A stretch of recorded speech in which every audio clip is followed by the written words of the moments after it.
ৰীমাক স্কুলত শিক্ষকে সোধে, ৰীমা তোমাৰ কিতাপ নাই যে, কি হ'ল? লোকৰ পৰা চাই আছা যে? তাই ক'লে, ছাৰ মোৰ কিতাপ নাই। শিক্ষকে ক'লে, স্কুলত পঢ়িব আহিছা, কিতাপ নাই, কাইলৈ লৈ আহিবা, নাহিলে বাহিৰত আঁঠু কঢ়াই থ'ম। তাই একো মাত নামাতিলে, তলমূৰ কৰি থাকিল। স্কুল ছুটিৰ পাছত ৰীমাই ঘৰলৈ আহিল। ঘৰত কি ক'ব, ঘৰৰ যি অৱস্থা। ৰীমাই মাকক কয়, মা, বাই আৰু দাদা আছেই ল'ৰা-ছোৱালী, মোকনো কিয় জন্ম দিব লাগে? মাকে কয়, তোমাৰ আৰু কথা নাই নি? পাছদিনা আকৌ স্কুলত শিক্ষকে দেখে ৰীমা আনৰ কিতাপ চাই থকা। শিক্ষকে কয়, আজিও ৰীমা কিতাপ অনা নাই নি? ৰীমাই লাজত আৰু ভয়ত একো মাত মতা নাই। শিক্ষকে ক'লে, কাইলৈৰ পৰা কিতাপ নানিলে স্কুল নাহিবা। তাই আজিও তলমূৰ কৰি থাকিল। স্কুল ছুটিৰ পাছত খোজকাঢ়ি ঘৰলৈ আহি থাকোঁতে ৰীমাই ভাবি ভাবি আহি আছে, দাদাও নিজে কাম কৰি পইচা পাইছে, ময়ো কাম কৰিমগৈ মাৰ দৰে, ভাবি ভাবি ঘৰ পালেহি। তাই শুই শুই ভাবি আছে, মায়ে লোকৰ ঘৰত কঠীয়া তোলে, ৰুৱে, ধানো দায়, মাৰ দৰে ময়ো যাম, চকুৱে দেখা কামহে, ময়ো পাৰিম কৰিব। কাম কৰি খাবলৈ লাজ নালাগে, চুৰ কৰি খাবলৈহে লাজ লাগে। সেই বুলি ভাবি ভাবি ৰাতিটো পাৰ কৰিল। পাছদিনা আকৌ স্কুলত শিক্ষকে ক্লাছত সোমাই সোধে, ৰীমা আজি কিতাপ আনিলানে? তাই কয়, ছাৰ মই দুদিনমানৰ পাছতহে আনিব পাৰিম, এতিয়া অলপ পইচা অসুবিধা হৈ আছে। শিক্ষকে একো নুশুনি বেতডালে এচাট দুচাট তিনিচাট মাৰিলে। তাই দুখ পাইছিল যদিও বেছি বেয়া লগা নাছিল। যেতিয়া শিক্ষকে ক'লে, ল'ৰা-ছোৱালীক স্কুলত দিবই নালাগে যদি দায়িত্ব পালন কৰিব নোৱাৰে, এই কথাষাৰ শুনি বহুত দুখ পালে আৰু লাজো পাইছিল। লগৰবোৰেও হাঁহি আছিল। স্কুলৰ পৰা ঘৰলৈ গৈ থাকোঁতে ৰীমাই ভাবি ভাবি গৈছে, স্কুলত পঢ়িব নোৱাৰিছোঁ বুলি মাৰ খাই পোৱা নাই, আজি কিতাপ নাই বাবেই মাৰ খাব লগা হ'ল। ভাবি ভাবি ঘৰ পায়হি। ঘৰ পাই মাকক বিচাৰে। মাকক বিচাৰি নাপাই বায়েকক সুধিলে, বা মা ক'ত গ'লনো? সীমাই ক'লে, মা ঘৰত নাই নহয়, পথাৰলৈ গ'ল। মাকে লোকৰ ঘৰত কঠীয়া তুলি আছিল। ৰীমাই মাকক বিচাৰি পথাৰলৈ যাব ল'লে। ৰীমাই মাকক আঁতৰৰ পৰাই দেখিয়ে চিনি পালে। পাই ওচৰলৈ যায়। ৰীমাক মাকে দেখা পাই ক'লে, কিয় আহিছা? গাত বোকা লাগিব, যোৱা। তাই ক'লে, মা ময়ো কঠীয়া তুলিম।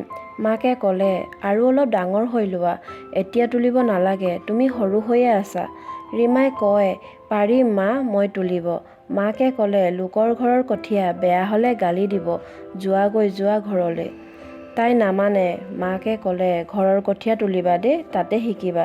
তাই চায়ে আছিল মাকে কেনেকৈ তোলে। চোৱাৰ পাছত কয়, মা মই পাৰিম কঠীয়া তুলিব, কঠীয়াখিনি উঘালি বোকাখিনিহে আঁতৰাব লাগে। ভৰিত কোবাই মাকে কয়, উঘালোতে জোৰ লাগিব, দৰতলি কঠীয়া, বামতলিহে পাৰিবা। তাই কয়, দৰতলি হ'লেও পাৰিম মা, চকুৱে দেখা কামহে। পৰিয়ালৰ সৰু আইতাকজনীয়ে তেওঁৰ ঘৰৰ কঠীয়া তুলি আছিল ওচৰতে। ৰীমাই মাকক কঠীয়া তোলাৰ কথা কৈ থকা শুনা পাই আইতাকে ৰীমাক মাতি দিয়ে। ৰীমাই যায়। আইতাকজনীয়ে ৰীমাক শিকাই দিলে।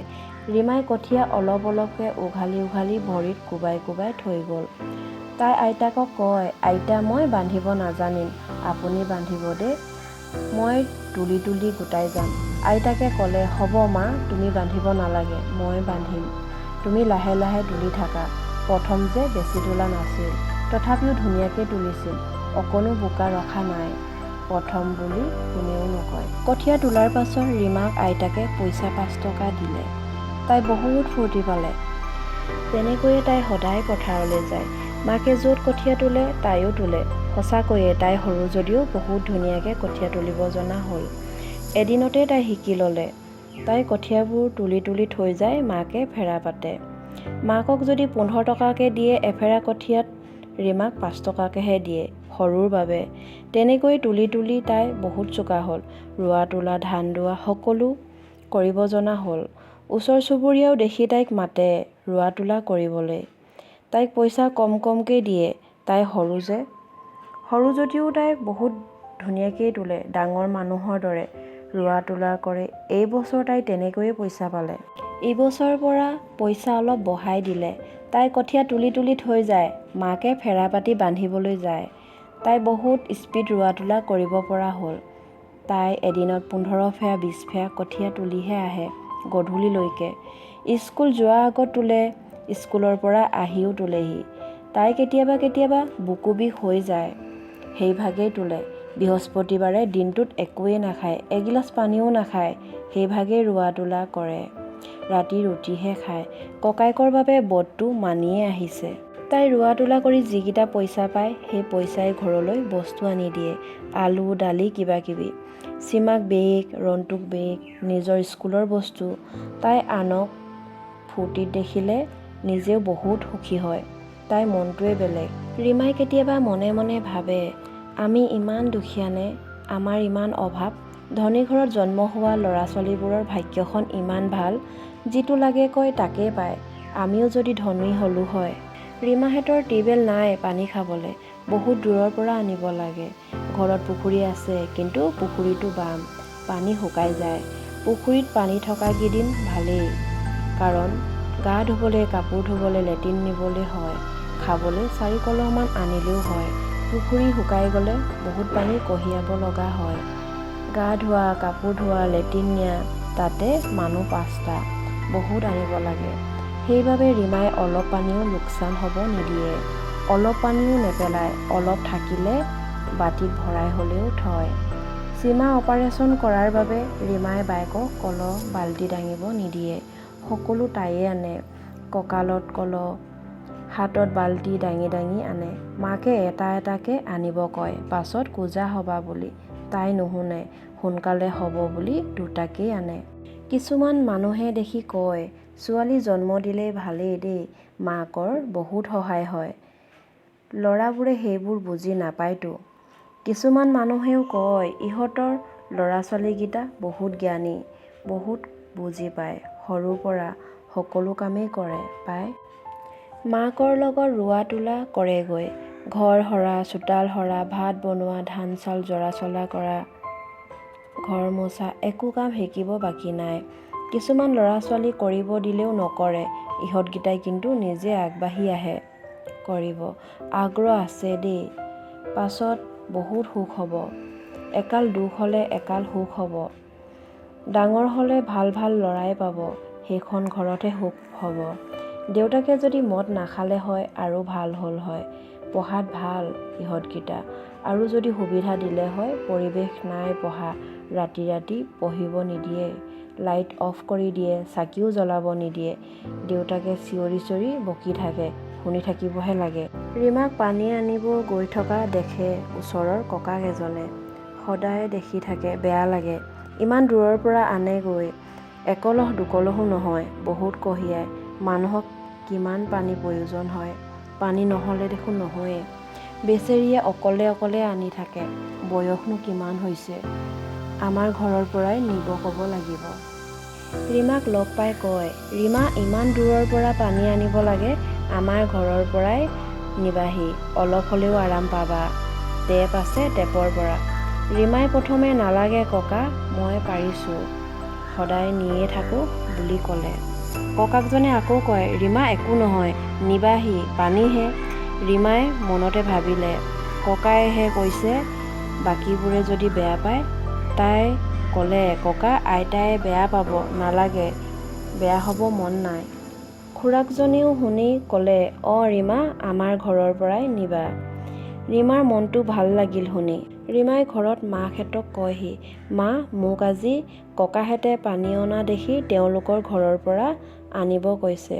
মাকে আৰু সীমাই কয়, ভালে হৈছে দিয়া, অলপ কষ্ট কমিব, ইমান দূৰৰ পৰা অনাতকৈ ওচৰৰ পৰা আনিলে। ৰীমাই কয়, আইতাজনীয়ে কিবা কয় বুলিয়ে ভয় লাগে। ইহঁতি কয়, তুমি নিজে যোৱা নাই নহয়, তোমাক উপজাচিহে মাতিছে। ৰীমাই কয়, গৈ চাওঁচোন কি কয়, বেয়াকৈ কিবা ক'লে আনিব নাযাওঁ আৰু ন। মাকহঁতে কয়, অঁ বুলি। 2 দিন পাছত ৰীমা ককাকহঁতৰ ঘৰৰ পৰা পানী আনিব যায়। যোৱাৰ লগে লগে আইতাকজনীয়ে ৰীমাক কয়, আমাৰ ইয়াৰ পৰা পানী নিব আহিলি যে, কি হ'ল? ৰীমাই ক'লে, ককাই আৰু খুৰাই ইয়াৰ পৰা নিব কোৱা বাবে নিব আহিলোঁ। আইতাকজনীয়ে কয়, টিউবৱেল মাৰিহে নিবি আকৌ। তাই হ'ব বুলি কৈ টিউবৱেল মাৰিয়ে নিয়ে। ৰীমাই টিউবৱেল মাৰিয়ে সদায় নি আছিল। টিউবৱেলটো কঠুৱা, সিহঁতি ব্যৱহাৰ নকৰে, টেপৰ পৰাই ব্যৱহাৰ কৰে। ভিতৰে বাহিৰে টেপ আছে। ৰীমাৰ টিউবেল মাৰি হাত বুকু বিষ হৈ যায়। এদিন ককাকে দেখিলে ৰীমাক টিউবেল মাৰি থকা। ৰীমাক সোধে, কিয় টিউবেল মাৰি আছা?